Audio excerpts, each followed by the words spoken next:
शंकर भगवान के शिवलिंग का स्नान कराने पर कितने देवताओं के स्नान का पुण्य मिलता है? आपको कथा में पहले भी कहा, 33 कोटि देवता मार्ग में खड़े हैं शंकर भगवान के स्नान का जल पाने के लिए।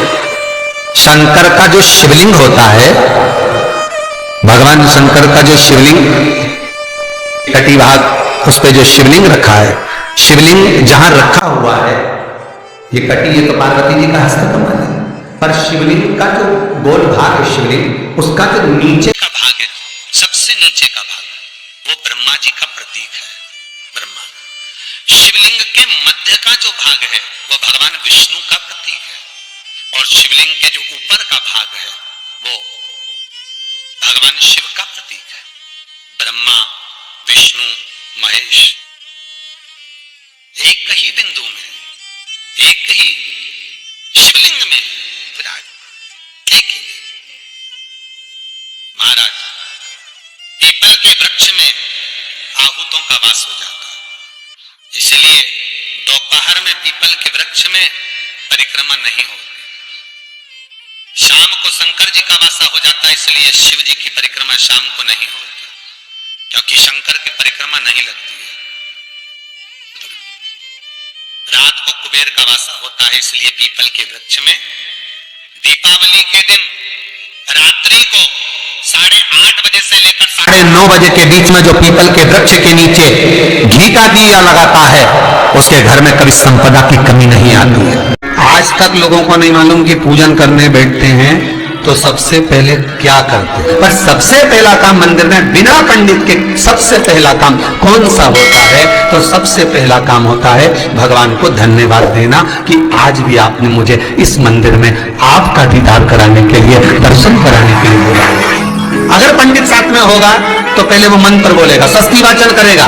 स्वस्ति वाचन करने में उसको अर्थात भगवान के लिए भी प्रसन्नता और आपके लिए प्रसन्नता। पर आपके पास कोई ब्राह्मण नहीं, आपको कोई स्तुति नहीं आती, आपको कोई मंत्र नहीं आता, आपको कोई साधना नहीं आती, आपको कोई तप नहीं आता, पर आप इतना तो कर सकते हो कि भगवान के मंदिर में जाकर उनको धन्यवाद दे सकते हो कि तेरी कृपा है जो मुझे चलकर यहां तक बुला लिया, 2 कदम चलाया, यहां तक बुलाया, ये तेरी कृपा है। और बड़ी कृपा करी जो डलिया भर के पूजन का सामान भी लाई, बड़ी कृपा करी जो दूध भरकर भी लाई, बड़ी कृपा करी जो कलश भरकर भी लाई। काली तिल, काली मिर्ची, 7 लौंग, केवल ये हथेली में रखकर अपना नाम और गोत्र बोलकर अपने दरवाजे से बाहर निकलकर किसी भी शंकर के मंदिर को समर्पित करिए। शिव पे नहीं चढ़ाने दें तो शंकर की चौखट पर रखें। महाराज, घर में कभी क्लेश नहीं होगा, बिल्कुल शांति, सहजता, प्रेम आपस में। एक एक पल, एक एक घड़ी, एक एक समय, एक एक नक्षत्र का शिव महापुराण में वर्णन है। यहाँ तक शास्त्र कहता है कि पीपल के वृक्ष की जब भगवान शिव रचना करे, पीपल के वृक्ष की जब रचना करी गई तो उस पीपल के वृक्ष में भी कौन सा समय किसका है, ये शिव महापुराण वर्णन करती है। सुबह 4 बजे से लेकर 7:30 बजे तक पीपल के वृक्ष में ब्रह्मा जी का वासा होता है। 7:30 बजे से लेकर 10:30 पौने 11 बजे तक पीपल के वृक्ष में भगवान विष्णु का वासा होता है। 10:30 बजे से लेकर पीपल के वृक्ष में 11:30 बजे तक पितरों का वासा होता है। 11:30 बजे से लेकर 12:30 बजे तक पीपल के वृक्ष में आहूतों का वासा होता है। 12:30 बजे से लेकर शाम को 4 बजे तक पीपल के वृक्ष में वासुकों का वासा होता है। 4 बजे से लेकर शाम को 7:30 बजे तक पीपल के वृक्ष में शंकर का वासा होता है। 7:30 बजे से लेकर 9:30 बजे तक पीपल के वृक्ष में कुबेर का वासा होता है। 9:30 बजे से लेकर फिर कुबेर के वृक्ष में अन्य देवों का वासा चालू हो जाता है। इसलिए हमारा हिंदू धर्म कहता है, हमारे शास्त्र कहते हैं कि पीपल के वृक्ष को जब पूजा जाता है, पीपल के वृक्ष की जब पूजन करी जाती है तो सुबह 10:30, 11, ज्यादा से ज्यादा 11:30, ज्यादा से ज्यादा 12, उसके पहले पीपल के वृक्ष की पूजन कर लेना चाहिए। क्यों? क्योंकि 11:30 बजे से लेकर 12:30 बजे तक पीपल के वृक्ष में पितरों का वासा रहता है, आहूतों का वासा रहता है, फिर वासुकों का वासा आता है। पितर किसको कहते हैं? महाराज, जो पूरी उम्र लेकर चले गए और उनके भीतर अभिलाषाएं बहुत थी, मैं ये भी करना चाहता हूं, मैं ये भी करना चाहता हूं, वो पितर हो जाते हैं। आहूत किसको कहते हैं? जिस माता के गर्भ में बच्चा जन्म ले और मर जाए, या 6 महीने का गर्भ धारण करने के बाद अवर्षण हो जाए, जीव पड़ने के बाद 6 महीने के बाद अगर बच्चा गर्भ में भी शांत हो जाता है, कुंवारी अवस्था में शांत हो जाता है, जिसका विवाह नहीं हुआ ऐसा बच्चा जब शांत हो जाता है, अधोगति में कोई मर जाता है, सुसाइड कर एक्सीडेंट में किसी भी रूप में मर जाता है तो वो आहूत कहलाता है।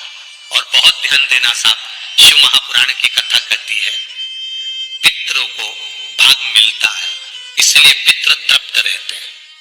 श्री शिवाय नमस्तोभ्यम दोस्तों, शनिवार की शाम को स्वच्छ वस्त्र पहनकर पीपल के पेड़ की जड़ में जल और दूध अर्पित करते हैं और फिर सरसों के तेल का दीपक जलाते हैं।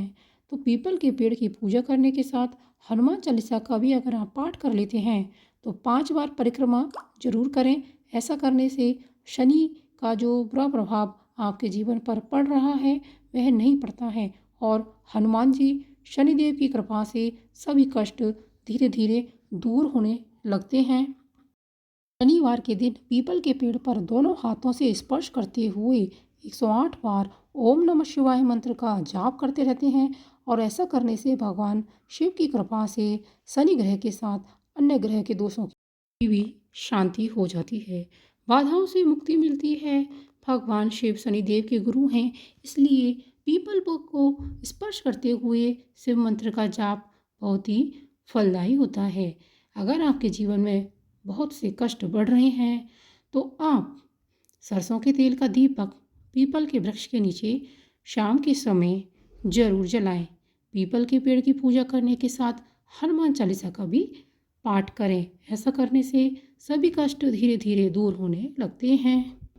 अगर आपके नौकरी और व्यापार में उन्नति नहीं हो पा रही है, नौकरी लग नहीं रही है, जीवन दुख में हो गया है, ऐसा कर अगर आपके जीवन में चल रहा है तो शनिवार के दिन काले तिल पीपल के पेड़ के पास अर्पित जरूर करें। जड़ में पानी, दूध व गुड़ मिलाकर अर्पित करें। इसके बाद 5 तरह की मिठाई अर्पित करें। इसके बाद 11 परिक्रमा करते हुए भगवान शिव का ध्यान करते हुए अपनी समस्याओं के बारे में अवगत कराएं। ऐसा करने से आपका अगर वैवाहिक जीवन में कोई क्लेश है तो वह दूर हो जाएगा, जीवन सुखमय होगा, नौकरी और व्यापार में उन्नति के योग भी बनेंगे। अगर आप चाहते हैं कि आपके जीवन में सुख समृद्धि हमेशा बनी रहे, किसी भी तरह की कोई परेशानी आपके जीवन में ना आए, तो शनिवार के दिन ओम शम शनिश्चराय नमः मंत्र का जाप करते हुए बहते हुए जल में कोयला प्रवाहित करें। इसके बाद शनिदेव को सरसों का तेल और उसमें काले तिल मिलाकर अर्पित करें। इसके बाद में शनि चालीसा का सुबह शाम पाठ करें। ऐसा अगर आप करते हैं तो शनि के अशुभ प्रभावों में धीरे धीरे कमी आती है। ये उपाय अगर आप पर शनि की 7.5 चल रही है, महादशा चल रही है या ढैया चल रही है तो इन उपायों को करने से शनि के अशुभ प्रभाव कम हो जाते हैं और जीवन में सुख समृद्धि बनी रहती है। आपको यह वीडियो पसंद आया है तो चैनल को सब्सक्राइब जरूर कर दें, वीडियो को लाइक और शेयर करना ना भूलें। मिलते हैं अगले वीडियो में। धन्यवाद।